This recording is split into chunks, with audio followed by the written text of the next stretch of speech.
Атамыз айтады, біреуді көркі бар деп жақсы көрме, лапылдақ көрсе қыздар нәпсі керме, әйел жақсы болмайды көркіменен, мінезіне көз жетпей көңіл берме дейді. Міне сондықтан қазіргі кездегі басты проблема, көп әрине сұлулықты біз жақсы көреміз, сұлулықты азаматтың баласы бүкіл жақсы көреді. Қадыр Мырзалиевтің айтқаны бар, сұлу әйелді көргенде ақылды әйелді аяймын деп. Немесе Қадыр Мырзалиев айтады, сөз тұрғанда дару деген дару ма, сөз тұрғанда қару деген қару ма, сиықсыздау болғанмен сондықтан сұлусың деп айттым талай аруға.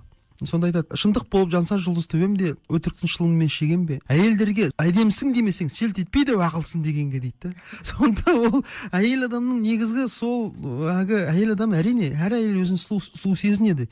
Сондан жаңағы еркектердің де негізгі бірінші ол сұлулыққа көз түсетіні рас. Бірақ шын мәніндегі қазақ айтады ғой, сұлу емес сүйген сұлу дейді. Сонда ол өмір жолы ұзақ жол.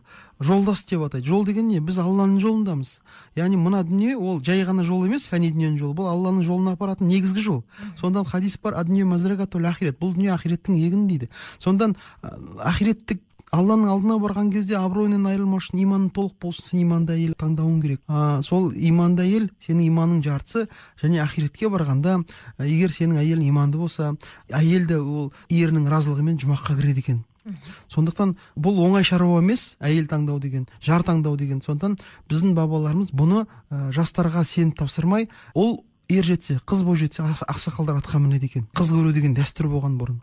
Сонда мына ақсақалдар серт беріп шығады екен. Ол кезде жол қатынасы қиын, жол апатына әртүрлі неше түрлі күтпеген жағдайға ұшырап кеттім. Сонда ақсақалдар айтады екен, кемтігімді толтыратын, өшкенімді жандыратын, тұқымды асылдандыратын не жақсы келін таңдап әкелемін, не мен осы кеткен деп серт беріп атқа қонады екен. Өйткені шын мәніндегі тұқымды жақсартатын ол жақсы әйел. Өйткені қазір генеттер айтып отыр, жалпы ер баланың бойындағы 80% қасиет анадан, әйел анадан өтеді екен дейді. 20% ер адамнан өтеді екен.